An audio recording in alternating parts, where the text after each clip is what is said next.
In today's video, we turn our attention back to the 2025 NHL Draft. Right after the draft lottery, we did one quick mock draft going over who I thought would be the top 10 picks. Now that we know the order of the team selecting. Today, we're going to go a bit further, a little deeper, plus some things have changed with some of the player rankings and everything as well. So today, we're going to do a mock draft for the top 25 picks of the first round, and that's coming up next.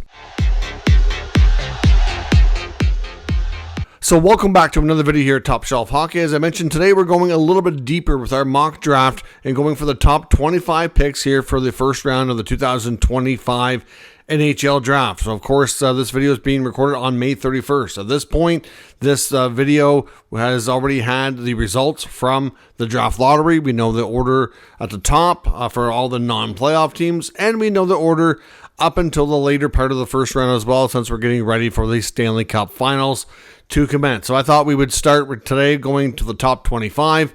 We will eventually go a little bit deeper here, go to the top 30 and 32 to do a full first round kind of overview prediction, if you will. And then, of course, there'll be lots of content around the draft, kind of going over and recapping everything that went down. So for now, we're going to hop onto the computer. We're going to go through a mock draft here for the top 25 selections. And of course, I want you to let me know in the comments what your thoughts are and who you think these teams may select as well. Selecting first overall, we have the New York Islanders, and I have them selecting defenseman Matthew Schaefer, who right now is a consensus number one overall pick. Left-handed defenseman from Erie Otters of the OHL. Of course, injured his collarbone at the World Juniors this year, so he only played in 26 games total. But despite that, scouts still have him as the top pick overall. Very smart, skilled, and very tough to beat defensively. Very highly skilled offensively. Some people feel he can have the impact on the game comparable to a Cale Makar or a Quinn Hughes. So he's appears to be a special, talented number one defenseman who can make it to the NHL sooner rather than later, and could be a franchise-altering type of player. So I don't see the Islanders passing on him right now.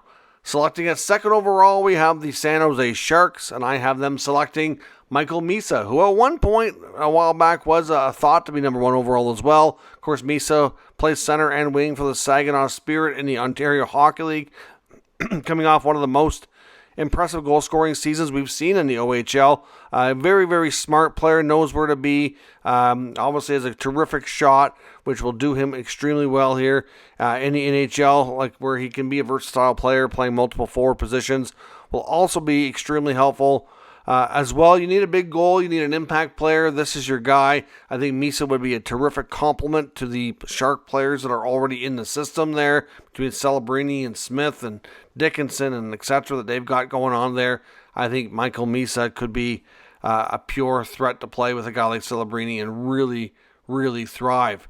Number 3 overall, we have the Chicago Blackhawks, and I have them selecting James Hagens from the Boston College Eagles. Hagens, could be in an argument for first overall here as well. And I know he's a hometown local product for the Islanders. Be curious to see if they do pass on him, but he is a special talent as well. Obviously a centerman with a lot of high skill levels. Draws a comparison to a variety of players. You could say that for Chicago fans, he has a little bit of a Patrick Kane style of play in him as well. So certainly somebody that's going to draw a lot of offense. Has the potential to be a number one center. Very smart, two-way guy who can thrive with just about anybody and make his teammates better, and will be a number one centerman in the NHL. Number 4, we have the Utah Hockey Club. Apparently this pick is something that we could see be traded. They are open to it, but I have them selected right now.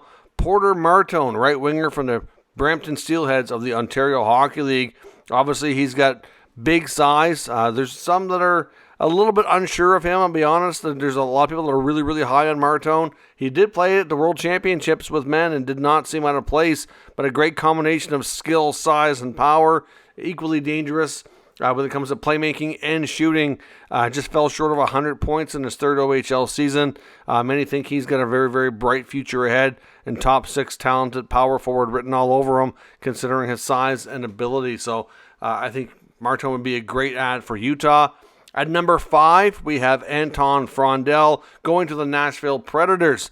The Predators are a team to watch here as well, obviously having a very poor season that they weren't expecting, but Frondel would add a center or winger. He can play both positions and be very, very effective at both ends of the ice. Very well-balanced type of player here. Obviously, like I said, he can be versatile as well, which is good. Has a fantastic shot, which is going to draw a lot of attention by many of the scouts. You'd like to see him be a little bit more dominant at times, but I think he could just fit into that solid two-way play here for Nashville. I think he's a pretty safe pick in a way to be a fairly effective NHLer, and I can just see somebody like him being a player that Barry Trotz would really appreciate the skill set for. At 6 overall, we have the Philadelphia Flyers, and I have them selecting from the Moncton Wildcats, Caleb Desnoyers. Desnoyers is a really smart player, had a phenomenal season in the queue with the Wildcats, appeared in the Memorial Cup as well, which would be a tremendous experience for them. Unfortunately, they fell short to the London Knights in the semifinal, but he did have a pretty decent tournament. Didn't quite have the production he was hoping for, but overall played well. He's a safe bet to become a very solid two-way top 6 forward. He can play physical. He can be a good playmaker, has a good shot. Just a really, really smart player overall. Not always the flashiest guy, but somebody who you can rely on, and I think somebody who you can be the type of player that you can say that you can win with this guy. He's just a willing to do anything kind of player and do it at a high level.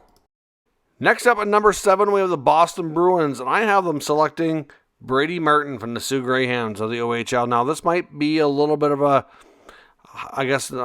pick that some people might not agree with. There's a lot of different opinions about this player out there, but the general consensus from the people I rely on for information says that this is a guy that you can win with, and he's built for the playoffs, and to me, just has a little bit of like a Brad Marchand type in him. I just see him being a Bruin. When I see what this guy's capable of, I just think of a team like Boston really appreciating the skill set, the DNA, how he's wired, and just being a tremendous fit there. I think some are going to undervalue him, and maybe he ends up going a little bit lower, but ultimately, he's a noted goal scorer, has a pretty good, ability to be a playmaker as well, but it's just all the little things and how hard he plays. I've seen his draft stock rise here lately, which I think is going to end up pushing him into the top 10, especially after everything we've seen in this year's Stanley Cup playoffs. They're going to want more players like him. Selecting 8th overall, we have the Seattle Kraken, and I have them selecting Jake O'Brien from the Brantford Bulldogs of the OHL. Jake's got a pretty good balance of skills here. He's got the skills and smarts to be a very impressive centerman, I think, at the NHL. Obviously came close to 100 points this past year, putting up 98 points, but certainly somebody who was a bit of a high riser this year, kind of getting better and getting more attention as the year went on, but he's effective in all areas of the ice. Could actually even move up a little bit higher in this draft. It wouldn't be a complete shocker here, but I think with Seattle, they need more high-end offensive talent, and he would be exactly what they're going to be looking for here. At 9 overall, we have the Buffalo Sabres. This is another pick I wouldn't be surprised to see traded, and I have them selecting, if they do retain it, right winger Victor Eklund out of Sweden. Eklund is an extremely skilled player, make things happen that you don't think are even possible sometimes. Excellent shot to boot, at a terrific World Junior. Not the biggest guy, about 5'11", but you want to see him put a little bit of muscle on as well before you think he can be a real effective NHLer. But overall, great skater as well. Lots of things to build upon. You want to see him get a little bit bigger, a little bit stronger, work on his defensive game like a lot of players, but a highly skilled forward here who should be able to be a decent point producer as a middle 6 forward in the NHL. Next up, we have the Anaheim Ducks selecting 10th overall, and I have them selecting defenseman Radim Mrka from Seattle Thunderbirds of the Western Hockey League. Now, you could argue that Anaheim doesn't really need another defenseman. They have a lot of defense prospects already in their system, or younger players, but to me, this guy just screams what they're building there. He was a player who moved to the Western Hockey League, after the World Juniors to continue on with his development. Put up a pretty good season there. He's 6'6", right-hand shot, very mobile, and I just think that they're going to like a lot about his size and his type of game.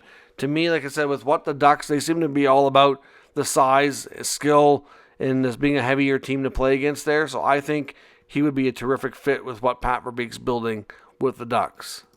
Next up, we have the 11th overall selection belonging to the Pittsburgh Penguins, and I have them selecting Jackson Smith, a left-handed defenseman from the Tri-City Americans of the Western Hockey League. Now, some people think he's the second best defenseman on this draft. Some have him down as the third. Either way, he's got a pretty good package of skills. He's a physical defenseman. He skates well. He's 6'3".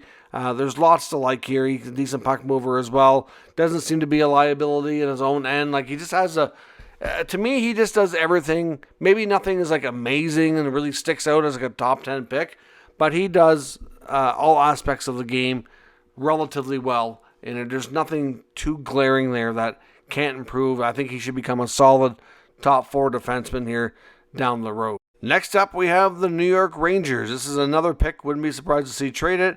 But if they select, I have them taking Roger McQueen, the big centerman from the WHL's Brandon Wheat Kings. Now, McQueen might be viewed by some to be a risky pick, one of the riskier picks in the draft, given that he was very limited due to injuries to just 20 games this past year. But during those 20 games, he was very productive, very physical, showed a lot of the things that you would expect.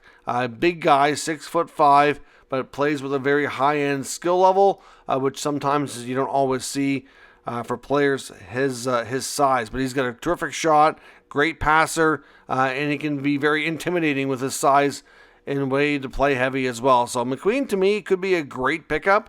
But because of the back injury, I think some teams might shy away, which is the only reason why he hasn't been gone higher in this mock draft. At 13th overall, we have the Detroit Red Wings, and I have them selecting center/winger from the Western Hockey League's Everett Silvertips, Carter Bear. Carter Bear is another player who had a pretty good draft season here. Obviously, he was rising up the rankings throughout most of the year, getting up 40 goals and over 80 points in just 56 games. He's hard to play against, very athletic type of player. He should go pretty high in the draft here. He's one of those players that's a little bit tougher to predict, in my opinion. I could see him going anywhere from he might crack the top 10, and again, he might be in this range, and I could even see maybe he slips a couple of picks lower. It's kind of hard to say, but he's kind of a really interesting player that can be a versatile guy for many teams here, and I think Detroit's a good landing spot for him.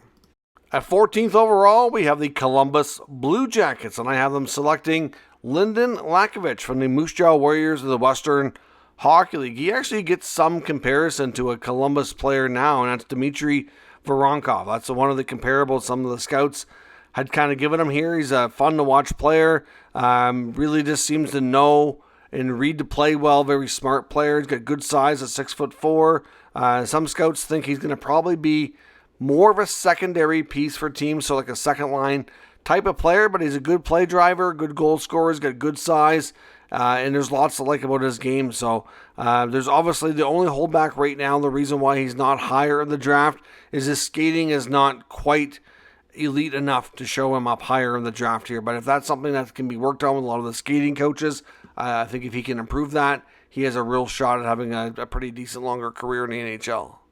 At 15th overall, we have the Vancouver Canucks, and I have them selecting Cole Rushney from the Victoria Royals of the Western Hockey League. Obviously a player that they would have an easy time getting plenty of opportunities to look at. Rushney is a player that just confirmed he's going the U.S. college route starting next year, which would be good for his development. Coming off an outstanding showing at the U18 World Championship.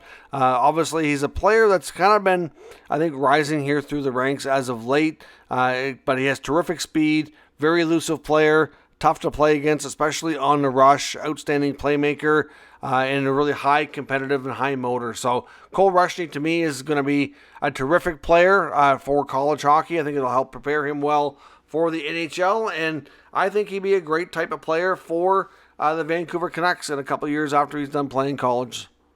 Next up, we have the Montreal Canadiens at 16. We actually have back-to-back picks. The first one I have is Justin Carbonneau, right winger from the Quebec League, from the Blainville Boisbriand Armada. Carbonneau's game has a lot of high-end attributes. I believe he's just confirmed to be going the college route next year. He's a great skater, has an excellent shot, pretty good playmaker, he's got good size. There's really lots to like here about Carbonneau's game. And I really think with Montreal, We know that there's a good chance they might trade this pick, but if they do hang on to it, there's lots to like about this guy and could be a real solid top 6 or middle 6 winger for them in a couple of years' time.